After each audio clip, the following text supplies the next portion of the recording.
Fresh perspective, real empowerment, you better be respected. Lady Fresh on the motherfucking check-in. Weezy got her back, she stay protected. Just the fresh perspective, real empowerment, you better be respected. Just for the dreamers, it's to get you through the night now. Not for the haters, bet you they don't come outside. Lady Fresh Brown, and that's just kind of started from there.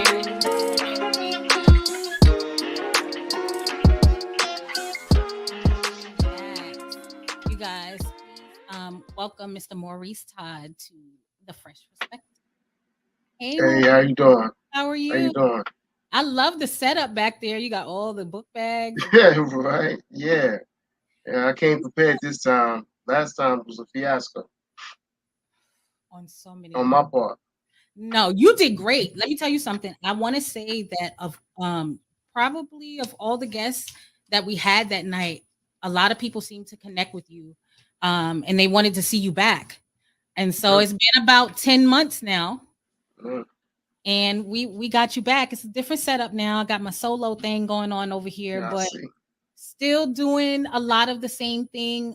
Still trying to, bring unique content, bring awareness, bring things that are educational and that can maybe help somebody learn something or, move to the next level in their career if they want to, if that's something that they're interested in doing. And I really felt connected to what you were doing with the Snotty Nosed Kids movement. I thought it was amazing.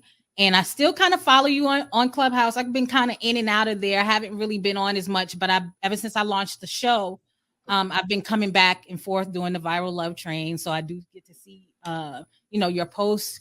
But I just wanted to bring you back and talk a little bit and about the Snotty Nosed Kids and what you've been up to. Well, like 10 months ago, it was like he was still in the midst of like a quarantine, right? And so I think that's pretty much the vibe that you was getting that was coming from out that show. It's like a lot of people were frustrated and but I think I was able to deal with a lot more because I've been incarcerated. And I tell people all the time, like for the first time in history, the entire United States was incarcerated. So everybody, whether they want to admit to it or not, you felt what it's what it's like to be incarcerated because you was confined to your homes, and so basically that's what you got from out that show, from what I saw and what I perceived, and but moving forward, I went on and picked up a couple of certifications in mental health, dealing with the youth, which was cool. Teaching workshops. I'm currently teaching workshops to the youth now in Florida, which is big for me because it gives me that direct experience as I move forward. Because I ultimately want to, do that in my home state of New York, on a big scale. But I don't know. It's just somebody told me one of cat that I know that did a considerable amount of time too. He just told me something that was, profound for me when I asked him, some advice moving forward. He just said, just be authentic, just be yourself, man. You know what I mean? Like, don't try to be nobody else. Because when you're yourself, I think that's what resonates with people more than anything else. You ain't gotta be if you're not hard. You ain't gotta try to be hard. You know what I mean? Because people pick up on that.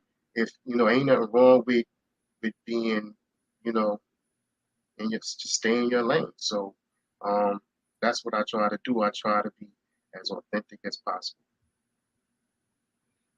And we definitely felt that way. Even the last time you were here with a lot of the constraints that were on all of us. I mean, that was September of 2021. Things weren't as bad, but it wasn't quite okay yet either. And you brought about a lot of knowledge as far as, mental health. And we talked about what your books do for kids as far as the snotty nosed kids being about bullying and our kids dealing with bullying. And you made a good point when you talked about how bullying is a form of is a mental health issue. And so are you still seeing, are you seeing like a huge reception as far as what your books are discussing and what it deals with as far as the children? You know, um, there was sort of um, on my part, not a sort of like a hesitation and a wariness, because when I wrote these books, I was coming from a place that was, you know, it was authentic, but it was also a step in the direction to be vulnerable and to, because you have to be vulnerable when you tell your story, you know. Mm-hmm. And initially, it wasn't really received because of the people that I initially went to. You Mm, know, I went to people who were, you know, um, not like us, put it that way. right. And so I got, all this flack about everything from the name. You know what I mean? Like the name was like not a good name, believe it or not, to use with children and all this other stuff. But I just pressed forward because I already knew what my journey was all about. And if I got a stamp from my mom's, then that's all I needed. You understand what I'm saying? That's a And one thing I came to realize, because now that I got certified, believe it or not, like everything that was in the certification courses is stuff that I already knew, because I had already been through it, in my life. So um, it's crazy that the books that I came with, it was almost like they were ahead of their time, you know. But I'm used to it because it seems like everything that I do is ahead of its time, whether it be the books, the clothes, my clothing line, whatever. And it's like when you do so much time and you reflect, you almost become like Batman. You know what I mean? Like you develop like a bat. You develop sonar to where you could feel things without even looking. You could perceive things, but even without your eyes. So it's like coming out here. I already had a bead on things, and like my man had said, he was like, just be authentic. So I said, what can I give back that would be able to shine some light? And that's basically what it was. It was like I wrote a series of books where I didn't try to embellish too much. I didn't try to like make it too crazy because nobody's life is that crazy. You know what I mean? But just to put into perspective some of the things that we go through. So as a young person who grew up being bullied initially as a child, Mhm. and flipped the script and turned around and became the bully. You know what I mean? Then I was able to speak from that perspective. You know what I mean? And I didn't need a degree. I didn't need a certification to be able to speak from that space Right. because I knew firsthand. You know what I mean? I was a specialist in that right there. So I think that kind of like intimidated a lot of people. You know what I mean? But as I move forward and I gain momentum, it's all about, he's not really trying to step on nobody's feet or toes, but you know, it is what it is. Things are changing, and when I'm talking to the kids, like the kids respect me more than they respect the interns.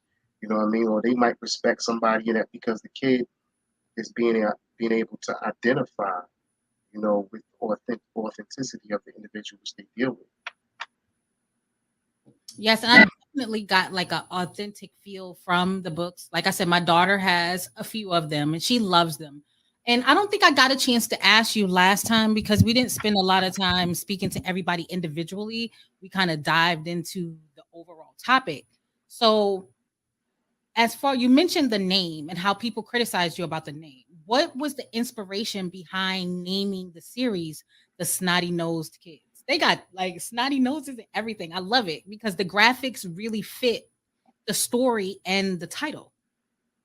Yeah, thank you. I mean, going forward, I'm in talks with people to digitize this thing Actual and to take it to a professional whole to nother come and level. really try to explain it. And even still hearing it, it's like wow, I still have so much to learn. So thank you so much for putting it in as close to layman terms as possible.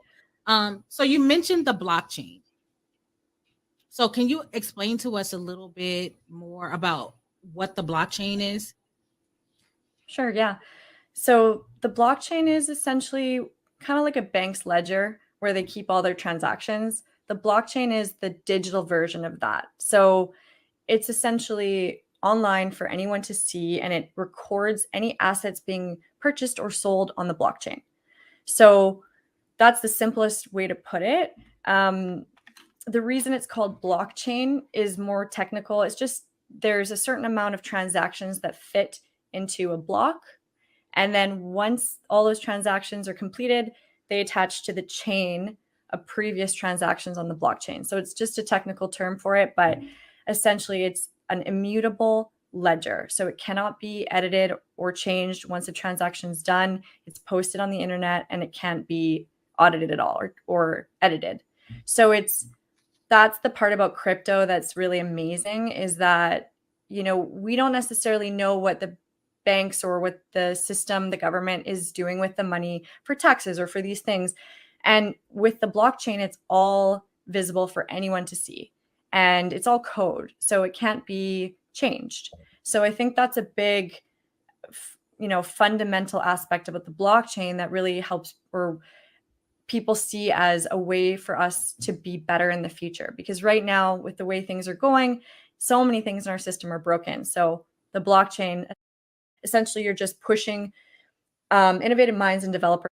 Crypto.rocket. Make sure you guys follow her so that way you can get the updates on when you'll be able to hear the podcast. Are you doing anything on YouTube? Not yet. Okay. I was like, I was not on any platforms for a long time. And then all of a sudden it was Instagram and Facebook and all these things. So I'm just slowly working my way up. But I'll probably incorporate, because I know the thing with crypto is a lot of people are on YouTube. That's one of the main platforms for crypto. So, but not yet. And yeah, I wanted to add as well, if you guys are interested and you want to learn more, but you just don't have the time to dive into all of this, I also offer one-on-one coaching for people, educational purposes, but it's like the Cold Notes version of everything you need to know. So, how to set up a wallet properly, where to buy crypto, how to store crypto, all the do's and don'ts, as well as discussing projects that are out there, layer ones, layer twos, whatever category you're looking for, all that kind of stuff. If you're just looking for knowledge there, I offer one-on-one coaching too. So between the podcast and, the Instagram little tidbits and reels, and then the one-on-one coaching, hopefully you guys can get as much information that way as possible, and you don't really need to go too far. That's right. We're going to utilize the Crypto Rocket. I have her website here at the bottom of the screen. You guys, make sure you check her out. She is a wealth of knowledge. Like, I really love your Instagram posts because they're not boring either. Like, you always have like good music. It's a lot of good energy. And, so I'm always interested in checking out what you have there. Before we go into more questions, do I still have you for a little bit more time? Mm-hmm. Okay. So before we get into more questions from the chat, I did notice you had a post not too long ago that said like 5 reasons why you won't be wealthy. Can you give us those 5 reasons? Because I thought that was really important. Yeah. There's actually so many more than 5, but those are the big ones. Those are the big ones, right? Yeah. So one of them is that you don't know your risk tolerance.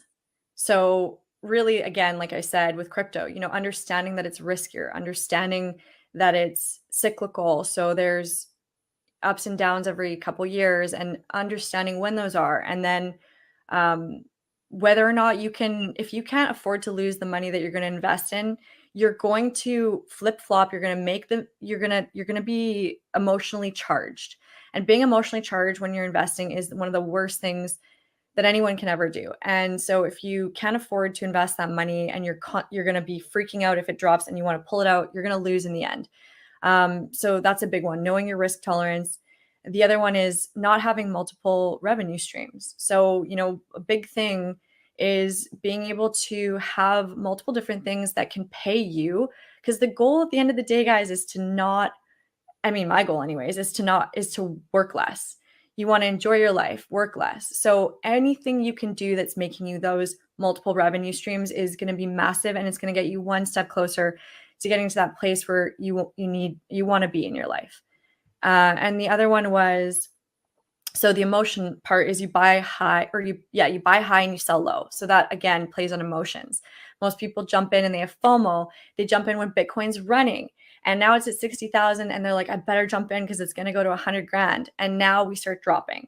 So buying high and then panic selling. That's why it's really important to have conviction in what you're buying, so you don't make those mistakes. Because you're like, you know what? Yeah, I bought when Ethereum was $2,000. It's now at $1,200, but I'm in this for the long term, so I'm not going to sell it.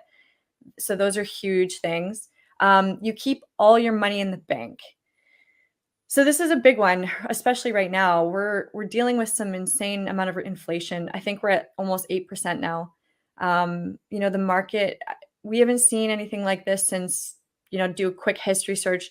Basically the Great Depression. It was when kind of all of this sort of stuff, not the same things, obviously, but this is kind of the this is what a lot of people think might happen. And I don't know if that's going to happen or not, but with the way the Fed is tightening on all of this, your savings account balance is losing money substantially every year.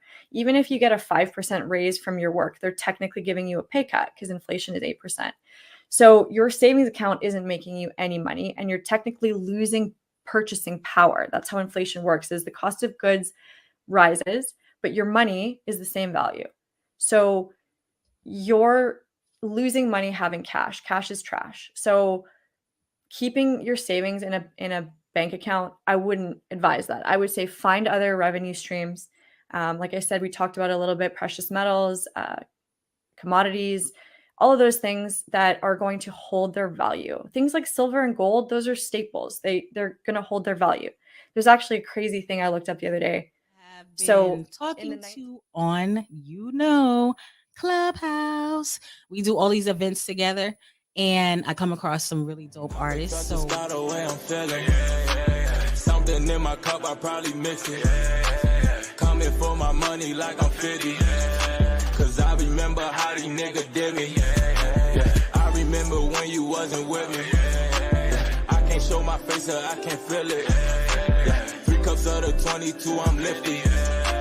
Hold up, we gon' be there in a minute. That's the way I'm feeling, I could touch the sky. When I started rapping, swear it changed my life. Yes, I'm blessed, I told you that a million times. Even through the dark, I somehow found a light. I hope I never change, but nothing stay the same. I hope we find a way, this should be like a maze. If we be them bands and not in my place, money involved, I might show my face and miss you resolve. Most of them ain't about no law, but the one who made me out of control. I'm still in my lane, we cannot compare, no, we ain't the same. I gotta move on, I gotta maintain, know that I'm on. I hope you relate, yeah. Just say yeah. So I like his music. Like I said, I was introduced to him on Clubhouse, and I told him I was going to feature him on the Lady Fresh show today, and so that's what I did. So that last track you just heard was Yeah.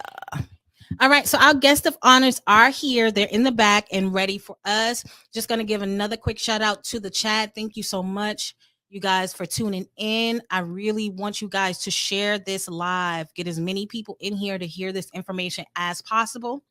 Again, I take everything you guys say to me very seriously. We talked about what we were going to do next with my hair, and you can see you guys asked for purple, so purple is what you got. Okay, Lady Fresh is rocking the pixie cut. Very different from me. I haven't had a short haircut in forever. So you guys make sure you let me know what you think. So we're gonna bring up our guests, Mr. and Mrs. Chance and Charmaine Santos of Second Chance Financial Solutions. Hey guys. Hey, how's it going? How are you? We're good. Thank you for allowing us to join your show. We're fans. Oh, thank you. Thank you so much for agreeing to do the show. And, you know, Charmaine, everybody was so impressed with the information that you gave last time. And I'm so happy to be able to bring you back and have the King of Credit here this time with us as well. What's going on? Welcome to the show. Hey, thank you, Lady Fresh. I appreciate it. Yeah, blessed to be here. Happy Sunday, everyone.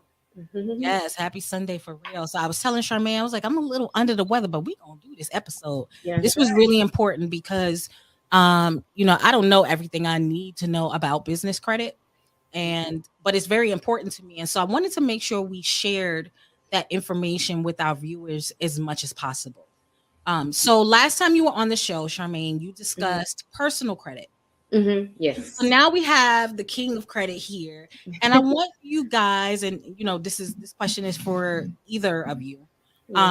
Just take us back, rewind a little bit before we get into the business credit, and remind me again how exactly you got into this business. I believe you started with personal credit first, and then kind of moved into business credit. So tell us a little bit about how you got into personal credit, and then you know where it kind of went from there.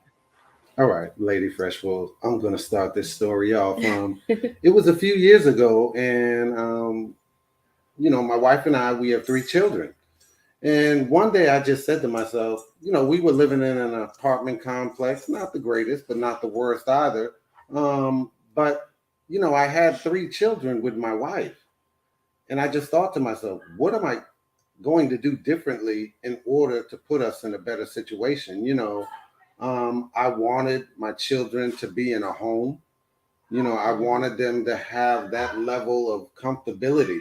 So I came across a friend of mine, a business partner, and he mentioned this thing about credit, and he brought it to my attention, and it interested me to the point where I decided to take that information to my wife. We both looked at it together, and what I will say is 3 years ago, like I said, we lived in an apartment in not the greatest neighborhood. We were sharing one vehicle.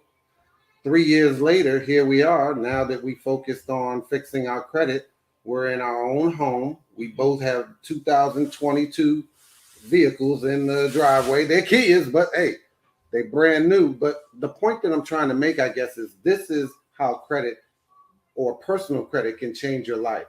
And for me, once we just got our credit together, I decided it was important for me to help other people, especially within our community, because for me, that is a big thing. There's so many of us that didn't come up with that financial literacy education within our own homes. So I felt if I could do my small part, or should I say my wife and I, we could do our small part to help others, you know, we would love to have that opportunity. And we've helped several people buy homes. So yeah, this is something that we're both passionate about. And yeah, we just really, it came from our wanting to just help others.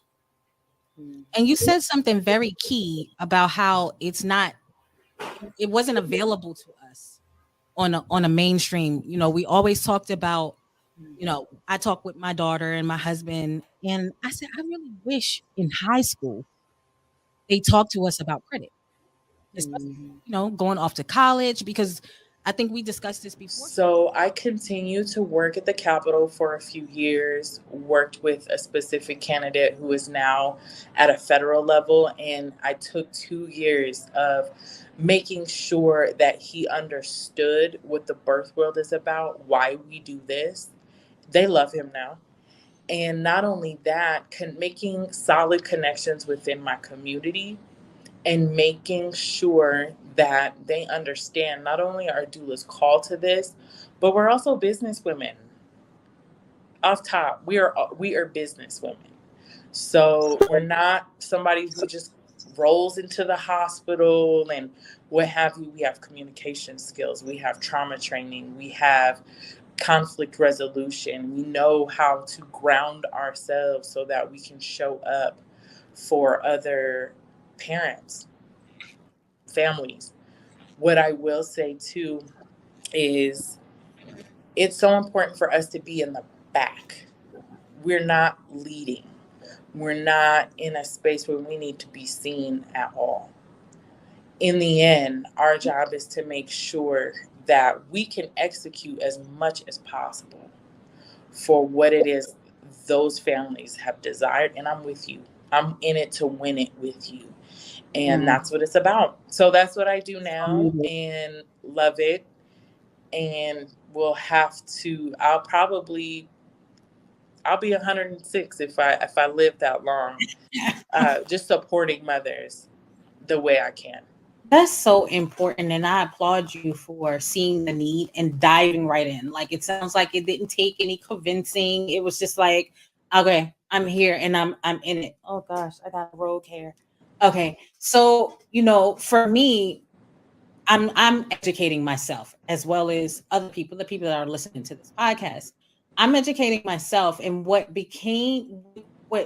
stood out to me back in 2020, which I'm sure you're aware of, was the death of Kiara Johnson. When she delivered her baby and hours later, she passed away. And I believe it was preventable, had someone been paying attention. And so what I feel like is like a doula's duty and responsibility is to that family. And I feel like having someone who is dedicated specifically to that cause could have saved Kiara's life. She didn't get to see, she got to see her son for a few hours, but her husband picked up on the fact that something wasn't right. And it took them nearly 13 hours for her to end up getting surgery and not surviving. And so now there's a huge movement because African-American women are 4 times more likely to die after giving birth to their child, compared to our Caucasian counterparts. That's a problem. There needs to be an advocate for us. And I feel like we don't have one. And we should. And I feel like, like the research that I've done on what doulas do, such as yourself, you guys are the advocate. You guys are the ones that can, like you said, you don't necessarily lead. You're not the one that's facilitating the birth, but you know the do's and don'ts. You know what should be happening. You're aware of what their plan is. You've invested that time. And so I just feel like if we educate ourselves a little bit more, and knowing that doulas are in the hospitals, it's not just at home birth, they're in the hospitals, and that advocate can be there for you. So, how much of your time would you say you put towards being a doula? Because you're very highly accomplished. I look at your background, and you do so much. So how much of your time do you spend, with both your other projects you have? My everythings. Everything's good.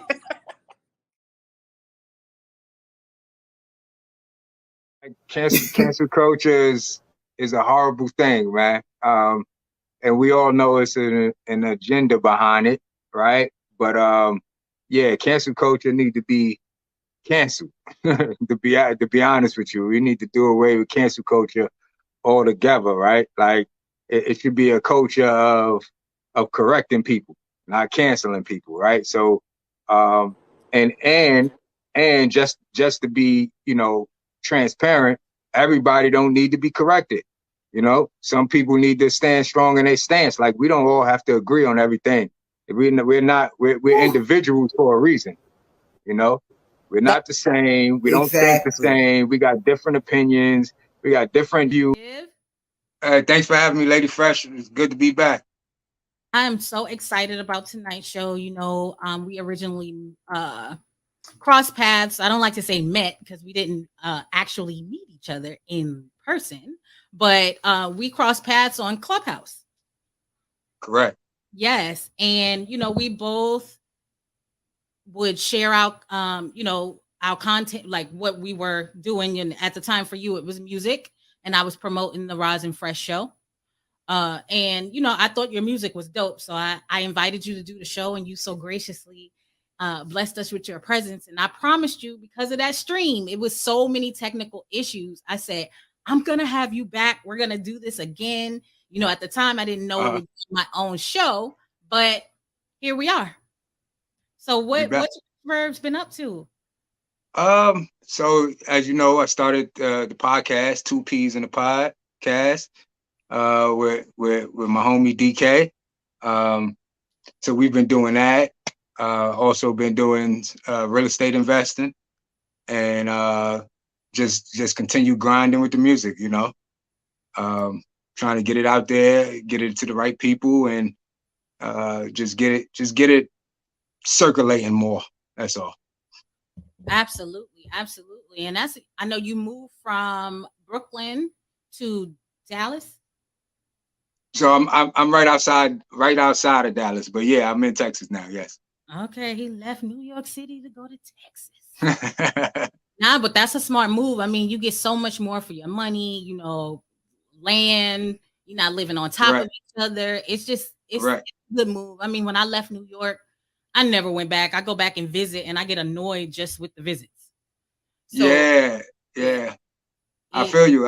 And every time I do go back, it's the same thing. It's the same way I left it. So I'm never really missing anything. Right. Just the people and then head on out. Right. So we're going to talk today about all of those things. I want to talk about your music. I want to definitely dive into the podcast. I'm actually going to drop your link in the chat so that my mods can rotate the link to the show all night. I want them to just rotate it throughout the entire night. You guys, I want you to go over. In fact, I'm going to go ahead and drop it right now. If my mods can please copy this link and go ahead and get everybody to go over and start subscribing to 2 P's in a Podcast. I love that name. I definitely got to ask you how you guys came up with that. But as far as your music, so we just listened to your intro off the last album and Evergreen, which is my favorite song. And so what can we expect in the future from Rich Verbs as far as the music? So I have an album coming out July 7th. So that's 7/7. And it's titled RRL7. So that's RRL7. That's the name of the album. And Evergreen was the first single from that album. That was the first song I released from the up-and-coming album. Okay. And so how many albums is this going to be for you? Have I done? Yes. This would be 3 as far as albums, but I have done like other projects.